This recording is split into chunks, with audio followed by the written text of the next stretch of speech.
Welcome back as we continue our little simulcast right now. It's radio crashing into TV this morning. DJ Sabby and Candice Kardash are on the other side of the studio broadcasting live on Metro FM. So good to have them here. Look at those beautiful faces. Absolutely wasted on radio.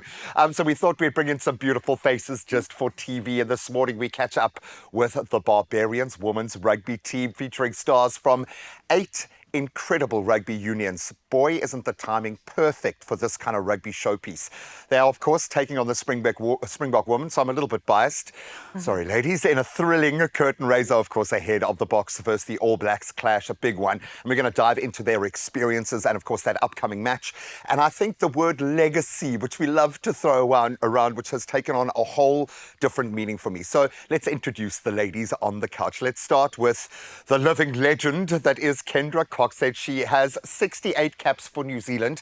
Of course, now retired from rugby. She's very young still, so I think she gave up a little bit too early. But with 3 Rugby World Cup titles and an IRB Player of the Year title behind her name, I think she can stay. Then we've got Sarah Naikama. She has 13 caps for Australia, plays for the New South Wales Waratahs, and she's played in just about every tournament that is there. She is a shining light to young rugby players right now. We love having her on this couch. And then just to throw my bias out even further, Lydia Thompson is here from England, of course, 58 caps for her country, playing in 3 Rugby World Cups, and she's only won 6 Six Nations. So we'll let her stay this morning. Guys, thank you so much for joining us. Thank you for being here. Thank you for being in South Africa and stopping by on what I would imagine is a whirlwind tour. Kendra, let's start with you. So good to have you here. How good does it feel to be in South Africa right now with this incredible group of women around you? Yeah, it feels pretty special. I think, we're obviously used to kind of playing each other, against each other and competing, and then you come together from all around the world and now playing alongside each other with a lot of legends of the game. It's pretty special to be a part of and to be in South Africa as well, and to be in Cape Town. It's been really special. It's been a pretty full-on week with obviously rugby training, not a lot of it, more of the social side of it. But it's been a great start to the week, and we're looking forward to cracking into it on Saturday. Because you're here to build the game. That's the bottom line now. Yes, you are here to win. I get that. I understand that there is a very proud tradition on the competitive side of this. But when you have to start mixing with your enemies, literally, what is that like? Do you carry beef? Because you seem like the sweetest, nicest person, but I would imagine the fire can switch on. What's it like having to connect with players that you know so well for all the wrong reasons? I have probably the most beef with her because I always lose to New Zealand, which is not fair, but it's changing. It's definitely changing. But let it go.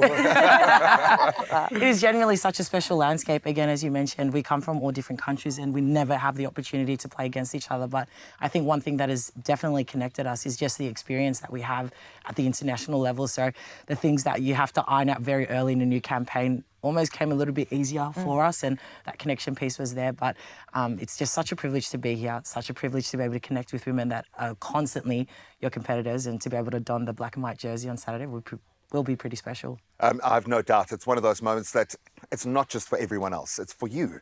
And you don't get a lot of those moments certainly playing sport in South Africa. It's always for the country, it's always for the nation, it's always for your culture, it's always for young girls. It's very seldom just for you. So I hope you do get to have that moment.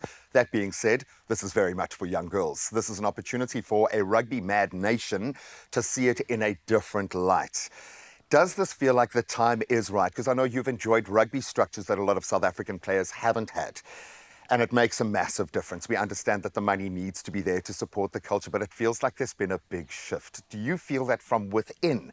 Has the time come for women's sport to sit on the same level when it comes to rugby, specifically in terms of those structures building up to the level that you play at? It makes a massive difference. And I think at England, we really appreciated that change when we went from more of an amateur game into a professional game, and what that gives you. It's amazing. I'd never thought I would ever grow up and be able to call myself a professional rugby player, and I'm so excited for other women and girls to aspire to have that as their career, because it is such a lucky, grateful thing to go through as a woman, to call yourself a professional athlete. And something that I hope isn't unique, it's the norm. And we went to a beautiful school this week, Massey, saw some incredibly talented rugby players.